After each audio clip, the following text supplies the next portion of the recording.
अलैक्म। हमने जैसे last class में जीरो के लिए डिस्कस किया था, अब सेम वही प्रॉपर्टीज यूज करनी है हमें। But now this time we no need to prove for zero. हमें भी विदाउट एक्सपेंडिंग दो मैट्रिक्स, दो अलग अलग प्रॉपर्टी, दो डिटर्मिनेंट्स हैं अलग अलग, उनको प्रूव करना है विदाउट एक्सपेंडिंग ना, बाय यूजिंग प्रॉपर्टीज। अब आपके पास सामने एक साइड है, आपको उस जैसा बनाना है पहली साइड को। सो आपने उस जैसा सोचना स्टार्ट कर देना है कि क्या क्या सेम है और क्या क्या डिफरेंट है।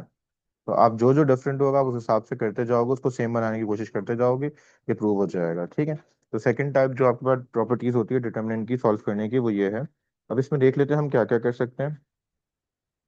सबसे पहला काम तो बेटा हमें ये करना है इसमें कि हमें कोई एक साइड चूज कर लेनी है। आप मुझे लेफ्ट हैंड साइड की तरफ जा रहा हूँ, आपकी मर्जी है। मैं लेफ्ट हैंड साइड चूज कर रहा हूँ। ठीक है। लेफ्ट हैंड साइड में मेरे पास क्या क्या चीज़ें हैं, अल्फा है, बीटा है, गैमा है, फिर बीटा गैमा है, और फिर गैमा अल्फा है, और फिर अल्फा बीटा है। हम डिस्कस कर चुके हैं पहले भी कि हम प्रॉपर्टीज को अच्छे से जानते होंगे तो काम करना आसान होगा, otherwise it will be very difficult to identify कि हम क्या करें। ठीक है। तो सबसे पहला काम जो मुझे सूटेबल लगता है उसमें वो यही है कि हम इसमें सबसे पहले देखें कि क्या चीज़ें सेम है। अच्छा, हम खुद से मल्टीप्लाई डिवाइड कर सकते हैं। जो भी चीज़ मल्टीप्लाई डिवाइड करेंगे वो बाहर उसका अपोजिट आ जाएगा। अगर मल्टीप्लाई करें तो बाहर डिवाइड लेना पड़ेगा, और अगर डिवाइड करें तो बाहर मल्टीप्लाई। ठीक है। सो स्टार्ट करते हैं। इस क्वेश्चन में मेरे पास सेम क्या है, फर्स्ट कॉलम ऑलरेडी सेम है। ठीक है। अब हम देखते हैं क्या बाकी चीज़ें और सेम बनाया जा सकती हैं। तो हम बाकी चीज़ें क्या सेम बनानी है हमें, फर्स्ट रॉ में कम्प्लीटली अल्फा है, सेकंड में बीटा और थर्ड में गैमा।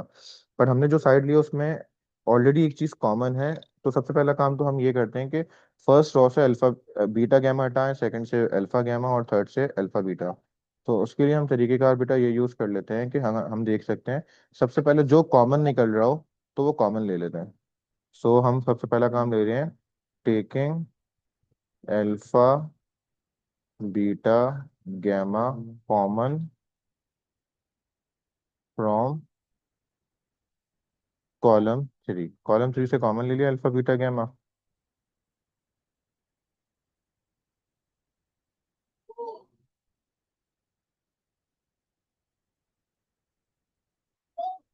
तो हम यहाँ पे अल्फा एज इट इज लिख देंगे।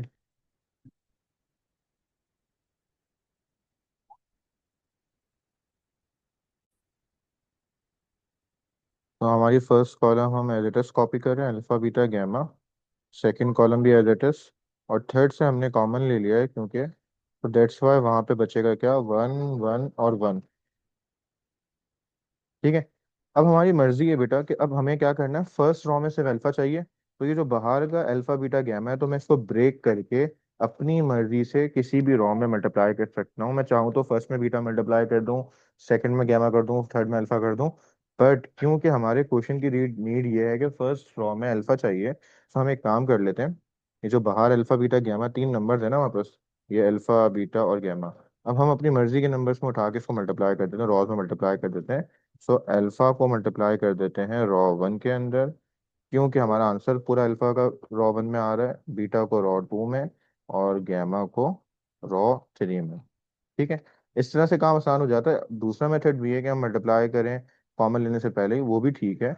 बट चॉइस अपनी अपनी होती है, ये इससे आपको ना थोड़ी सी आसानी हो जाती है, मुझे ऐसा लगता है। तो अल्फा जब मल्टीप्लाई करेंगे इसमें तो अल्फा स्क्वायर, अल्फा मल्टीप्लाई करेंगे बीटा गैमा में तो ये अल्फा बीटा गैमा बन जाएगा, और वन से करेंगे तो अल्फा आ जाएगा। फिर सेकंड में करेंगे तो बीटा स्क्वायर, इधर भी बीटा मिस था तो अल्फा बीटा गैमा, और फिर बीटा, फिर गैमा स्क्वायर, अल्फा बीटा, और फिर गैमा आ जाएगा और गैमा। देखिए हमारे पास ना इस तरह करने से फर्स्ट और लास्ट कॉलम में जो नंबर आ रहे हैं वो हमारे आंसर जैसे हैं। ठीक है। तो इसलिए मैंने ये काम हो गया। अब मसला ये है कि अगेन कॉमन निकल रहा है सेकंड कॉलम से, तो कॉमन ले लेते हैं। टेकिंग अगेन वही सेम चीज कॉमन निकल रही है, क्या चीज, alpha beta gamma from C2। Common ले लेते हैं बाहर, एक और दफा अल्फा बीटा गैमा बाहर आ गया। ठीक है। अब आप रिपीटिशन समझ चुके होंगे कि रिपीटिशन अगर हम करेंगे तो हमारा काम आसान हो जाएगा। तो हमने सेकंड कॉलम से लिया है तो फर्स्ट कॉलम तो एज इट इज आ जाएगी, alpha square beta square gamma square, फिर इधर वन वन वन, और इधर अल्फा बीटा गैमा पुराना वाला एज इट इज। जैसे लास्ट स्टेप किया था ना कि अल्फा को बीटा वन रॉ वन से और बीटा को रॉ टू से मल्टीप्लाई कर दो, वही सेम स्टेप रिपीट कर रहे हैं। तो हम वही काम, alpha multiply by row one beta multiply by row two and gamma multiply bye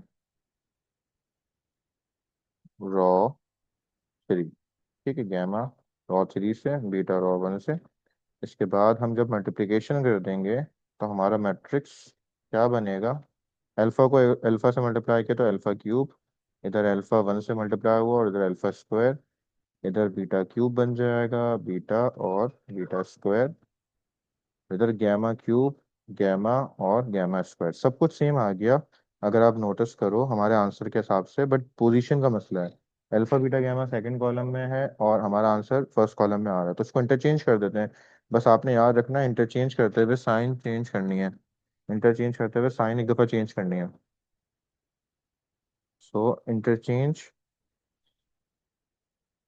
interchange column one by column two, column one और कॉलम टू को इंटरचेंज कर लेते हैं।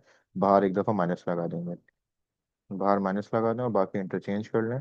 तो अल्फ़ा बीटा गैमा यहाँ आ गया जैसा रिक्वायर्ड था, और फिर alpha cube beta cube gamma cube यहाँ पे आ गया, और अल्फ़ा स्क्वायर बीटा स्क्वायर और गैमा स्क्वायर अपनी जगह मौजूद है। बट आपने अगर देखो तो अभी भी यही मसला है कि सेकंड कॉलम में हमारे पास चाहिए alpha square beta square gamma square, but हमारे पास क्यूब आ रहा है। तो एक और दफ़ा इंटरचेंज कर लेते हैं, तो एक और दफ़ा माइनस आ जाएगा, और जब दो माइनस आते हैं तो कैंसिलेशन हो जाती है, तो अगेन इंटरचेंज। अब इंटरचेंज किसको करेंगे? अब इंटरचेंज बेटा हम करेंगे C2 और C3 को, और हमारा सॉल्यूशन हो जाएगा C2 बाय,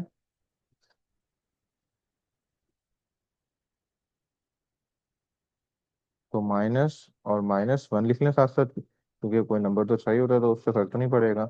बाकी हमारे पास क्या बचा जो हमें रिक्वायर्ड था? फर्स्ट में अल्फा बीटा गैमा, फिर alpha square beta square gamma square, फिर अल्फा क्यूब बीटा क्यूब और गैमा क्यूब। तो ये आपके पास प्रूव्ड हो गया, ठीक है, विदाउट एक्सपेंडिंग। इसके बाद भी कुछ विदाउट एक्सपेंडिंग के क्वेश्चन है, पर उसमें आंसर चाहिए आपको नंबर फॉर्म, कोई भी डिटर्मिनेंट फॉर्म में, तो उसमें आपको एक्सपेंड तो करना ही पड़ता है, ठीक है। उसमें एक दो प्रॉपर्टी लगा के भी हो जाता है, बट ये क्वेश्चन वो है जो विदाउट प्रॉपर्टी सारा काम आंसर नहीं आ सकता, ठीक है। तो ये आपका आंसर हो गया इसका, ठीक है। इंशाल्लाह मिलेंगे नेक्स्ट क्लास में किसी न्यू काम के साथ, तब तक के लिए